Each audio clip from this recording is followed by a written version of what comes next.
천하를 호령하던 알렉산더 대왕이 그가 죽을 때 이런 유언을 남겼다고 합니다. 내가 죽거든 내 손을 펴서 관 밖으로 내밀도록 하라. 그래서 인생은 빈손으로 왔다 빈손으로 가는 것임을 모든 백성이 보고 알도록 하라. 여러분, 그렇습니다. 인간은 두 손을 움켜쥐고 태어났다가 결국은 세상을 떠날 때는 그 손에 먼지 한 톨도 움켜쥐지 못하고 빈손을 편 채로 세상을 떠나게 됩니다. 여러분, 손이라는 것은 참 하나님께서 우리에게 주신 가장 귀한 선물이라고 생각이 됩니다. 그래서 일찍이 옛날 헬라의 철학자 아낙사고라스는 이런 말을 했어요. 하나님께서 인간에게 주신 선물 가운데 가장 귀한 선물이 손이고, 그리고 그 손으로 인간은 온 세상을 지배하는 능력을 얻게 되었다. 여러분, 사실 인간은 이 손을 어떻게 사용하냐에 따라서 악인이 될 수도 있고 위인이 될 수도 있습니다. 이처럼 손은 그 사람의 능력과 인격을 그대로 대표하고 있습니다. 어떤 사람이 문제 해결의 열쇠를 가졌다 하면은 이 손 안에 있다, 그런 말을 합니다. 또 일이 아주 능숙한 사람을 가리켜서 선수라고 합니다. 선수의 뜻은 뽑혀진 손이라는 뜻입니다. 또 문제를 해결할 수 있는 그러한 모든 실마리를 찾았다 할 때 손을 썼다고 합니다. 나쁜 일을 끊었다라고 할 때 뭐라고 얘기합니까? 손을 끊었다 또는 손을 씻었다라고 얘기를 합니다. 일하는 사람이 부족할 때 뭐라고 얘기합니까? 손이 부족하다고 합니다. 손은 우리 삶에서 참으로 중요한 위치를 차지하고 있습니다. 그런데 오늘 우리는 이토록 중요한 손이 메말라 오그라들어서 참 불구가 된 사람을 만나게 됩니다. 예수님께서 회당에서 말씀을 가르치실 때 손 마른 사람이 있었습니다.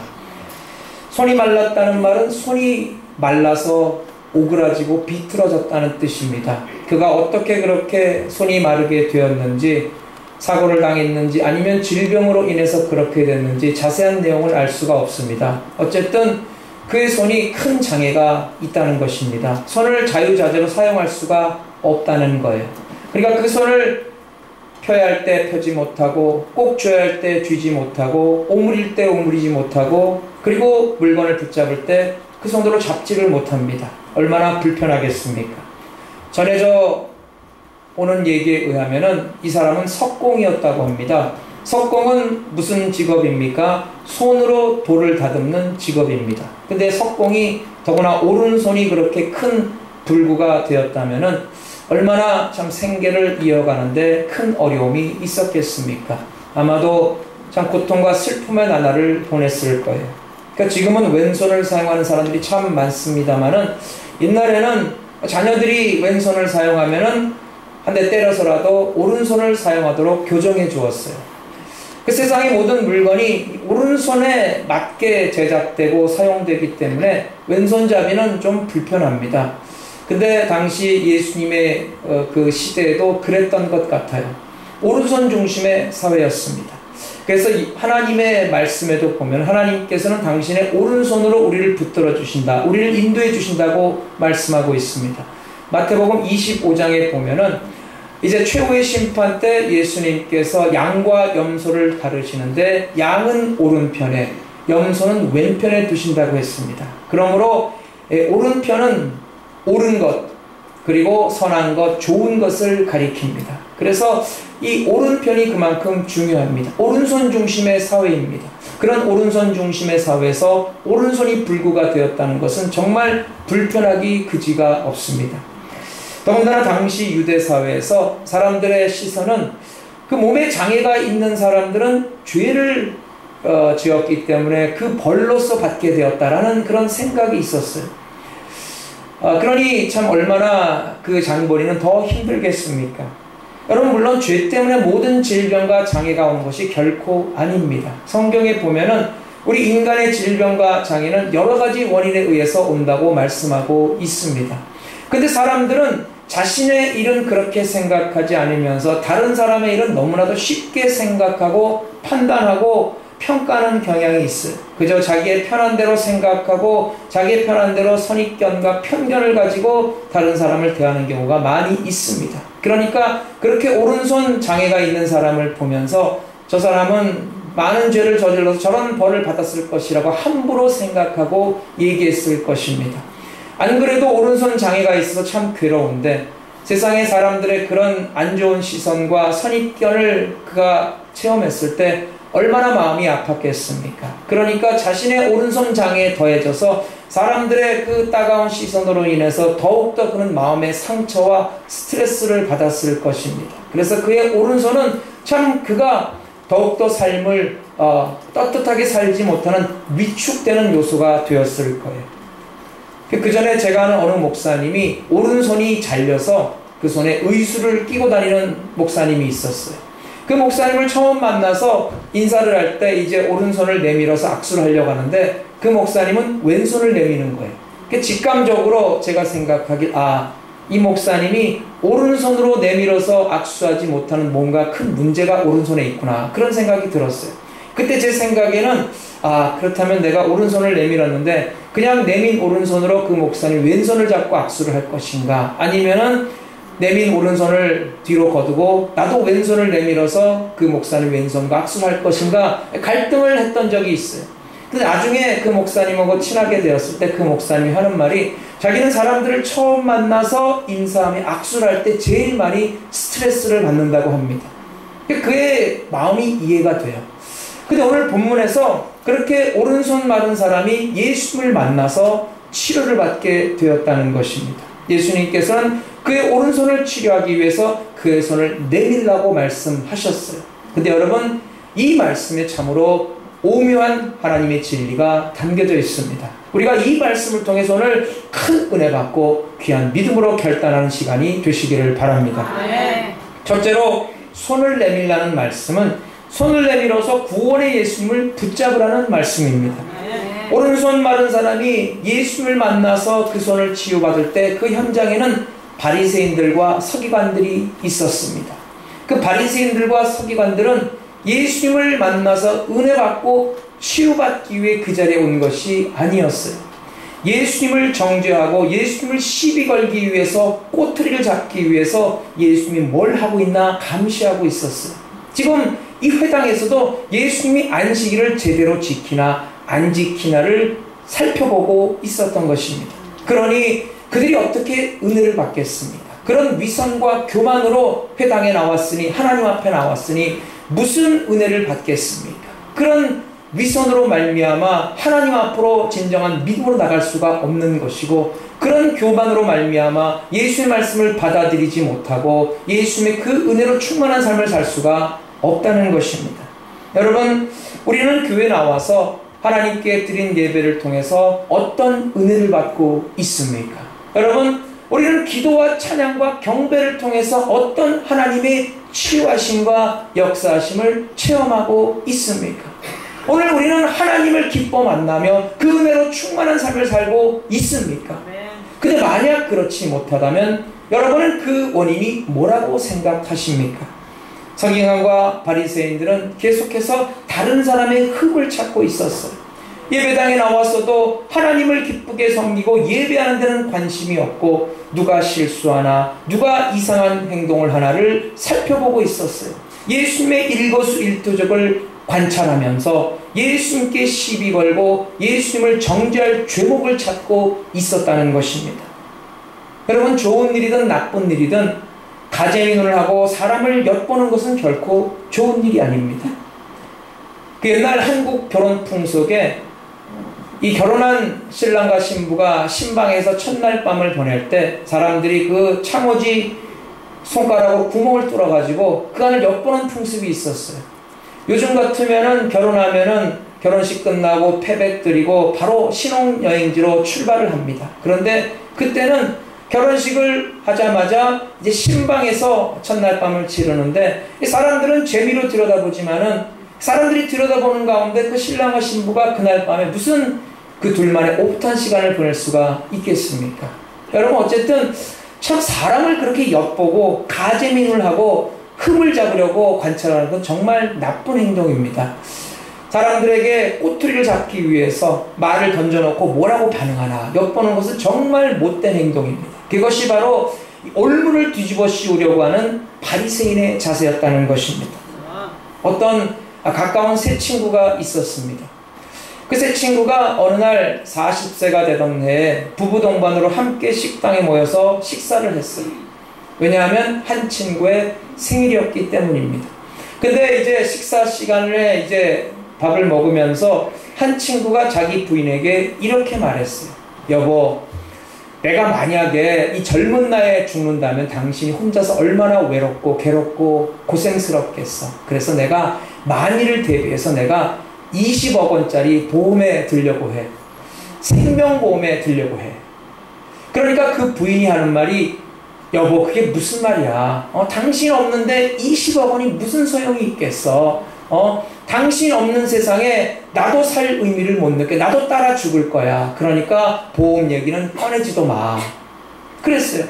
근데 이제 그 세 친구 중에 나머지 두 친구의 부인은 그 생명보험에 들은 것을 동의를 했고, 그래서 생명보험을 들게 되었고, 한 친구는 부인이 반대를 해서 그 보험에 들지를 않았어요. 그리고 이제 10년의 세월이 흐른 어느 날 그 보험에 들은 두 친구 중에 한 친구가 그만 병이 걸려서 시름시름 앓다가 세상을 떠나고 말았어요. 그래서 그 친구의 장례식 때 그 부인이 그렇게 눈물을 흘리며 서럽게 우는 거예요.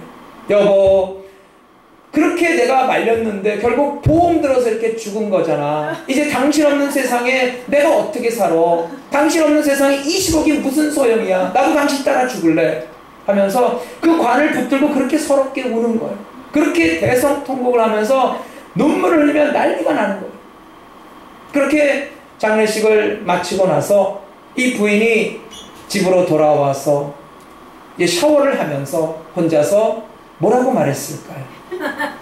참 멋진 놈. 한편 이 보험들은 또 다른 한 친구가 있지 않습니까?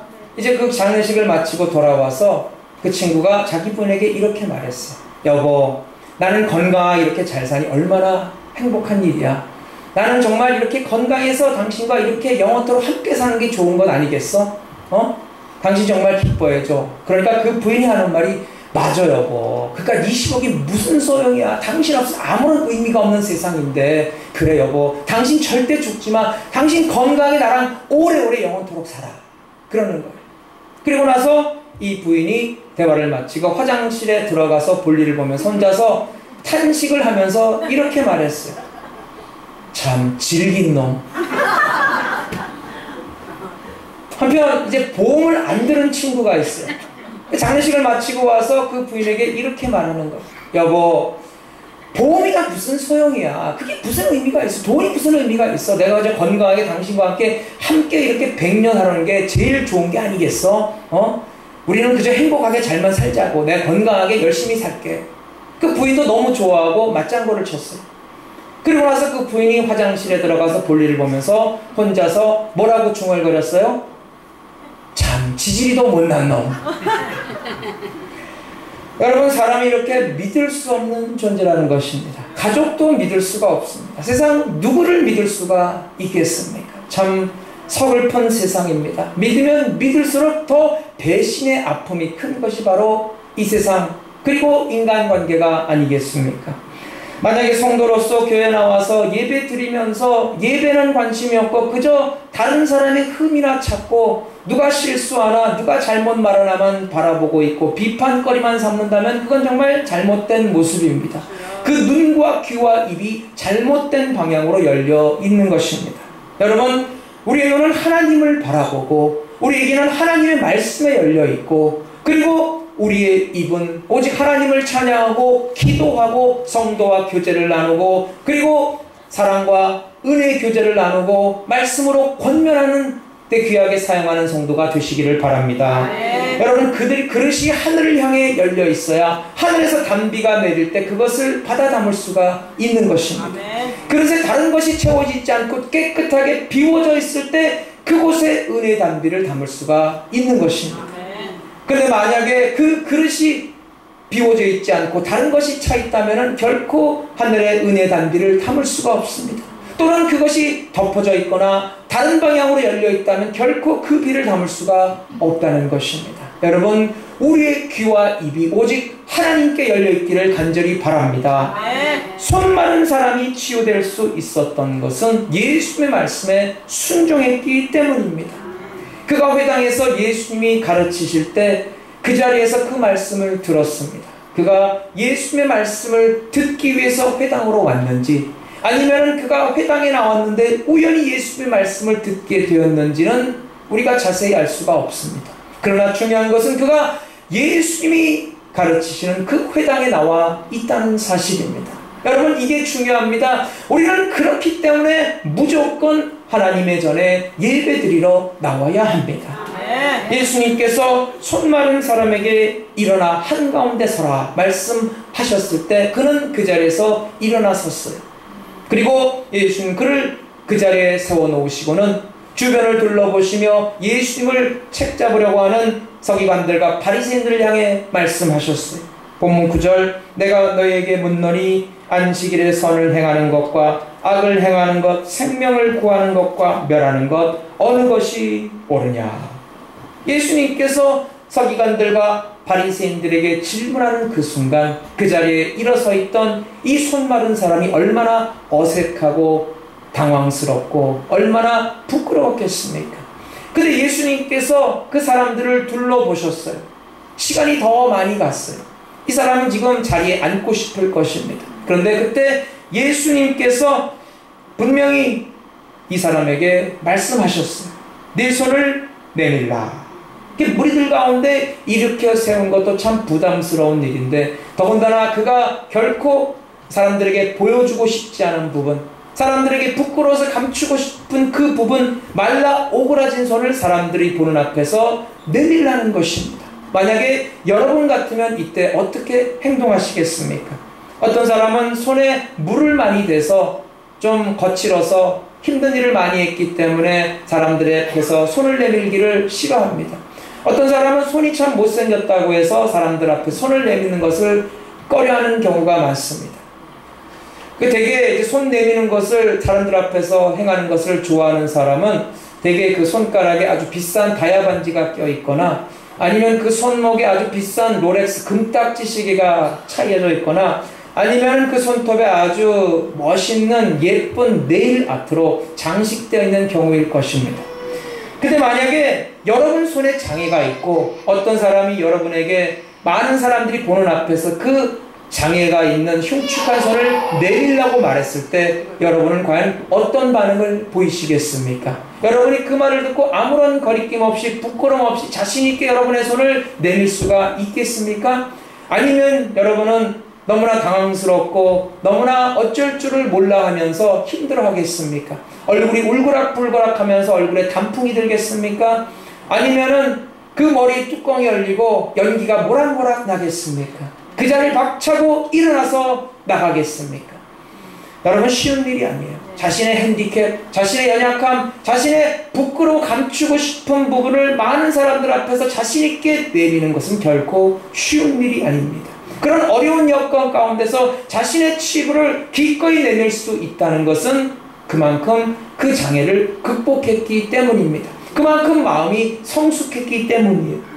그 손 마른 사람에게 예수님의 치유의 역사가 임했던 것은 그가 하나님의 은혜를 사모하며 그 손을 내밀었기 때문입니다. 예수님의 부르심에 응답하여 그가 그의 손을 드러냈기 때문인 것입니다.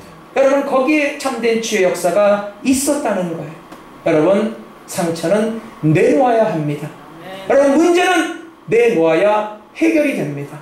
우리의 상처, 우리의 고통, 우리의 아픔, 우리의 슬픔, 우리의 모든 어렵고 힘든 부분을 하나님께 꺼내내릴 때 하나님께서 역사하시는 줄로 믿습니다. 하나님께 부르짖어 기도할 때 하나님께서 들어응답해 주시는 것입니다. 물론 하나님께서는 우리의 머리카락까지 다 세고 계시는 분이십니다.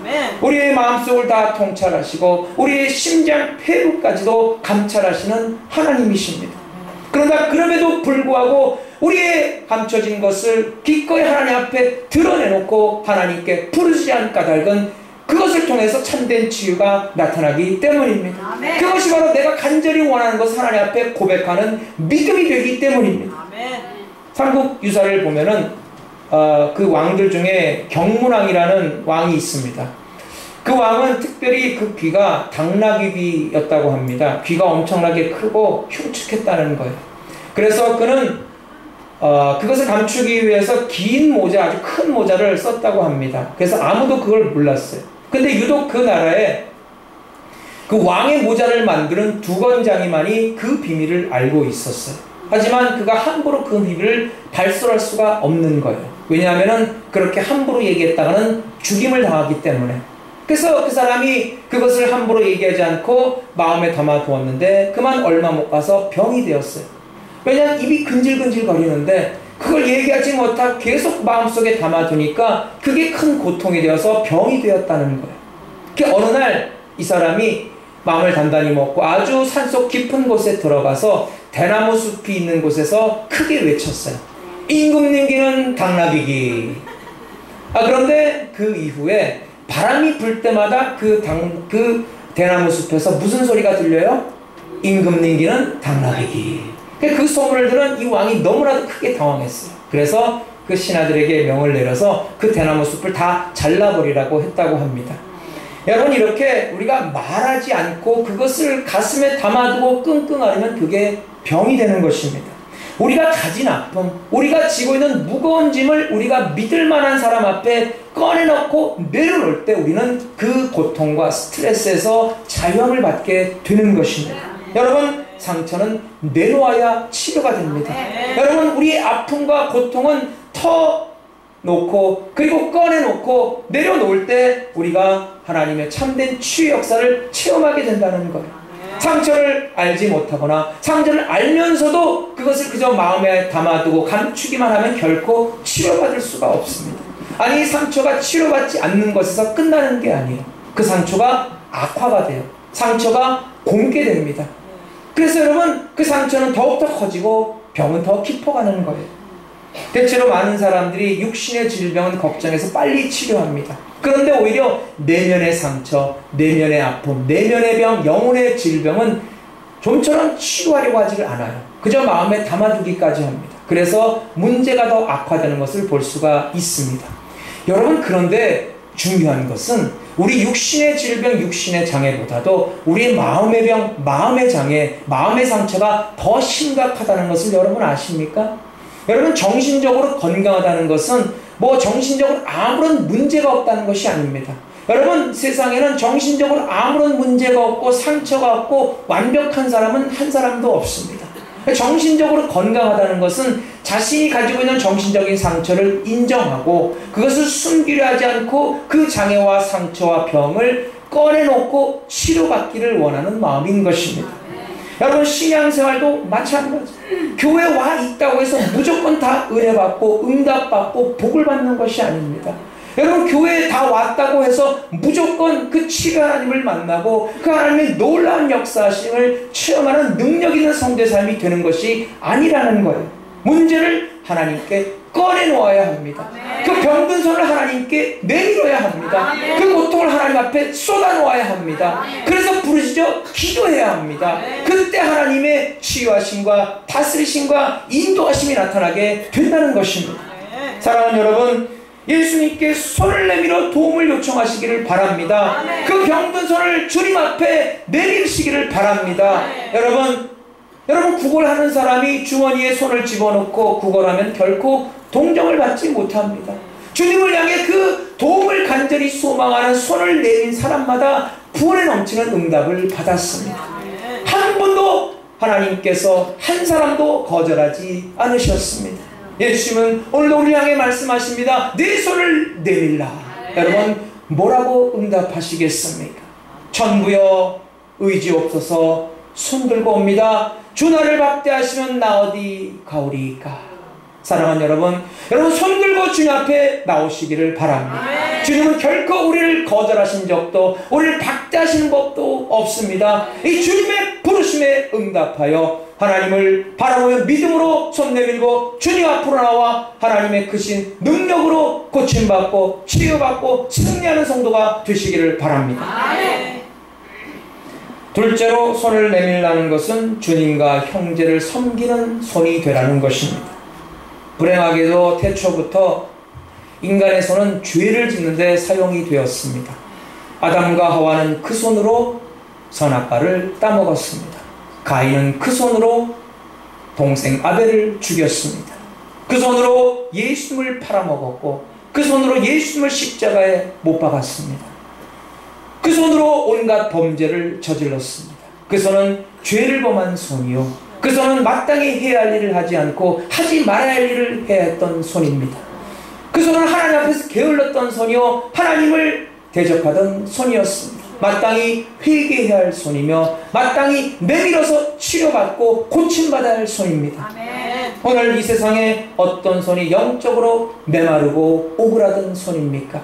기도에 메마른 손, 움켜진 손을 남을 위해 펴지 않은 인색한 손, 마땅히 붙잡아야 할 것을 붙잡지 아니하고 세상 헛된 영광을 붙잡은 구원받지 못한 손, 이 모든 손들이 다 치료받아야 할 손들입니다. 아멘. 사람의 손을 닮은 그 앞발을 가진 짐승은 유일하게 원숭이입니다.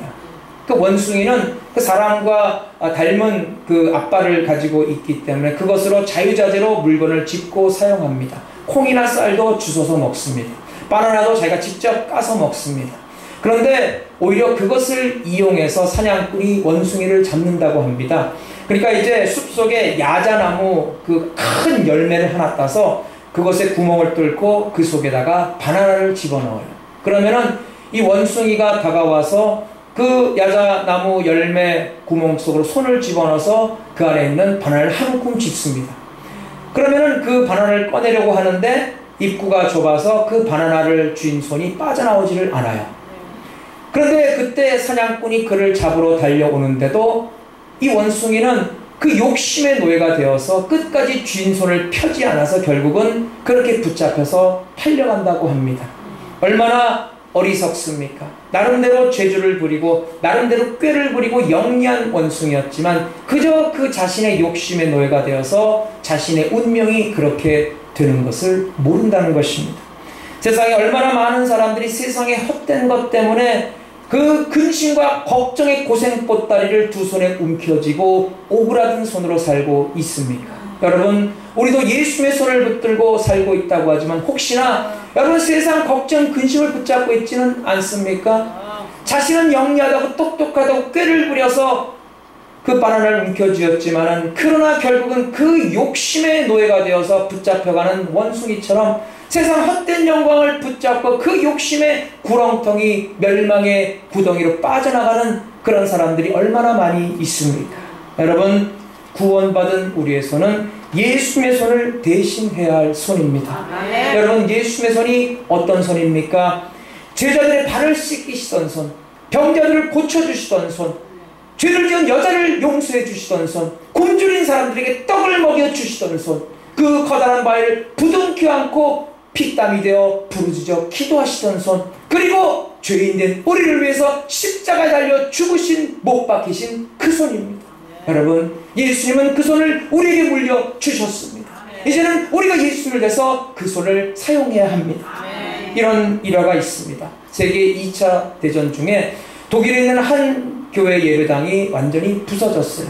그래서 이제 전쟁이 끝나고 그 교회를 복구하면서 뭐 종각도 바로 세우고 재건축을 하면서 열심히 사람들이 함께 모여서 일했어요. 그런데 특별히 그 예배당 현관에 앞에 예수님의 동상이 있었는데 예수님의 동상도 많이 부서졌는데 그 중에 특별히 예수님의 두 팔이 다 잘려나가 있는 거예요. 그 교회 목사님이 그 예수님의 동상을 어떻게 새롭게 다시 만들까 생각을 하고 있었는데 기도하던 중 중에 하나님의 영감이 있었어요. 그래서 그는 예수님의 그 잘려진 그 두 팔을 다시 붙여놓지 않기로 했어요. 그냥 두기로 했어요. 그리고 그 밑에다가 이런 글을 새겨놓았다고 합니다. 이 예수님의 동상에는 팔이 없습니다. 그러나 예수는 바로 우리의 손을 갖고 계십니다. 이제는 예수님께서 우리의 손을 통해서 일하고 계십니다. 우리가 예수님의 손이 되어 드려서 예수님을 기쁘게 섬기고 그 손으로 예수님께서 우리에게 원하시는 일을 감당할 수 있기를 바랍니다. 여러분 예수님의 말씀에 순종해서 손을 내밀면은 예수님께서 우리의 손을 붙들어 주시고 회복시켜 주시고 생명을 살리는 위대한 손으로 변화시켜 주십니다. 여러분 우리가 예수님의 말씀에 순종해 손을 내밀면은 예수님은 우리의 손을 사용해 주셔서 우리 주변에 있는 많은 사람들을 붙들어 바로 세워주시고 그들을 은혜로 품어 주시는 것입니다. 여러분 우리에게 우리 주변에 있는 사람들을 붙들어 줄 손이 있습니다. 우리 주변에 우리가 손을 내밀어서 붙들어 줄 사람이 너무나 많이 있습니다. 여러분 우리 형제자매들에게 손을 내밀어서 붙들어 세워주는 성도가 되시기를 바랍니다. 세상에서는 그 손을 가지고 끌어내리고 잡아당기고 밀치고 헐뜯고 쓰러뜨리는 데 사용합니다. 그러나 교회는 그 손을 가지고 사람을 세워주고 격려해주고 붙잡아 일으켜주는 곳입니다. 교회를 찾아온 사람들은 다윗이 아둘람 굴에 피해 있을 때 그 다윗을 만나러 온 사람들과 같습니다. 사무엘상 22장에 보면은 다윗이 사울의 핍박을 피해서 아둘람 굴에 숨어 있었는데 그때 세상에서 환난을 당한 자들, 빚진 자들, 마음이 곤고한 자들, 원통한 일이 있는 사람들이 전부 다 다윗의 곁으로 그 아둘람 굴로 모여들었어요. 여러분 그렇습니다. 교회는 바로 그런 곳입니다. 교회는 바로 사랑을 받고 싶어서 나오는 곳입니다. 예수님의 사랑을 받고 싶고 형제자매의 사랑을 받고 싶어서 나오는 곳입니다. 세상에 살다가 고생하고 고통받아서 위로받고 싶어서 나오는 것이 바로 교회입니다. 여러분 이 세상이 얼마나 살기에 삭막한 곳입니까? 여러분 우리 인생이 얼마나 고달픈 인생입니까? 여러분 파리가 커피에 빠져서 그 안에서 막 허우적거리면서 죽어가고 있었어요. 그 파리가 그 커피 안에서 허우적거리면서 죽어가면서 뭐라 그랬는지 아십니까? 내 인생에 쓴맛 단맛 다 봤다.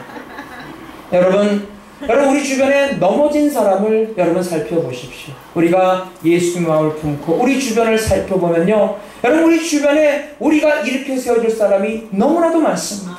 상처받아서 쓰러져 낙심한 사람들이 너무나 많습니다.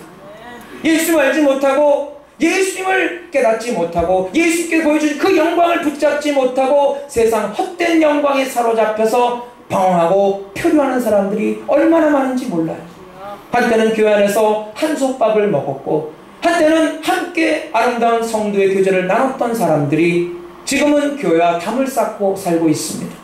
한때는 함께 하나님을 찬양하고 경배하며 함께 봉사했던 사람들이 지금 하나님과 멀어져서 원수된 관계에 있습니다. 뿐만 아니라 우리 주변에 낙심한 형제 자매들, 마음에 상처가 있는 형제들, 여러가지 문제 가운데 고통받고 주저앉아 있는 성도들, 그리고 세상에 여러가지 환난 가운데 낙심한 이웃들이 얼마나 많습니까? 여러분 우리가 그 예수님의 손으로 우리가 내밀어서 그들을 붙잡아 일으켜 세워주고 용기를 주고 생명을 살리는 성도가 되시기를 바랍니다. 우리 손으로 할 수 있는 최고의 영광은 하나님의 일을 하는 것입니다. 여러분 우리 손이 어떤 손입니까? 예수님께서 피 흘려 사신 손입니다. 피값 주고 사신 손입니다. 여러분 그 예수님의 피와 살을 받은 손입니다. 그러므로 우리 손에는 예수님의 피가 묻어 있습니다. 여러분 이것은 축복의 손입니다. 장차 영원한 천국에서 예수님과 손에 손잡고 함께 그 천국 동산을 거닐 손입니다. 여러분 우리는 이 땅에 있는 동안에 여러분 우리가 이 손으로 하나님 일을 얼마든지 할 수가 있습니다. 여러분 우리가 가지고 있는 재물을 가지고 천국에 갈 수는 없습니다. 그러나 우리가 가지고 있는 재물을 이 땅에서 천국으로 보내드릴 수는 있습니다. 여러분 우리가 우리 이웃들을 그들을 살려서 직접 천국으로 데려갈 수 있는 능력은 우리에게 없습니다. 그러나 우리가 우리 이웃을 천국 백성 삼을 수는 있습니다. 여러분 이제 우리가 구원받은 하나님의 백성으로서 받기만 하던 손을 이제는 펴서 이제는 주님 앞에 우리가 기쁜 마음으로 드릴 수 있는 손이 될 수 있기를 바랍니다. 여러분 하나님을 위해서 뭔가 할 수 있는 손, 하나님에게 기쁜 마음으로 드릴 수 있는 손이 가장 복된 손이며 가장 은혜가 넘치는 손인 줄로 믿습니다. 여러분 형제를 그리스도께 인도하는 손이 가장 귀한 손입니다. 은혜받고 복받은 손은 생명을 살리는 손입니다. 형제를 지옥에서 천국으로, 세상에서 교회로, 그리고 사망에서 생명으로 옮기는 손이 가장 복된 손입니다. 봉사하지 않고 메마른 손, 뺀질거리는 손이 이제는 하나님의 은혜 가운데 사랑과 섬김의 봉사의 손이 되어야 합니다. 여러분, 예수는 오늘도 우리에게 이 병든 손을 내밀라고 하십니다. 여러분, 하나님을 찬양하고 기도하지 못한 손을 여러분 예수를 향해 내미시길 바랍니다. 하나님의 일에 게을렀던 이 손을 예수를 향해 내미시길 바랍니다. 다른 사람에게 손가락질했던 이 손을 예수를 향해 내미시길 바랍니다. 하나님, 오늘도 그 메마르고 그 썩어 문드러지고 비틀어진 그 손을 예수님의 은혜로 채워주시고 치료해 주셔서 은혜의 손, 능력의 손, 기적의 손, 사랑의 손으로 변화시켜 주실 줄로 믿습니다. 오늘 예수님의 부르심에 기쁨으로 응답하여 두 손을 내밀어서 그 기적 역사를 체험하는 성도가 되시기를 주의 이름으로 축원합니다.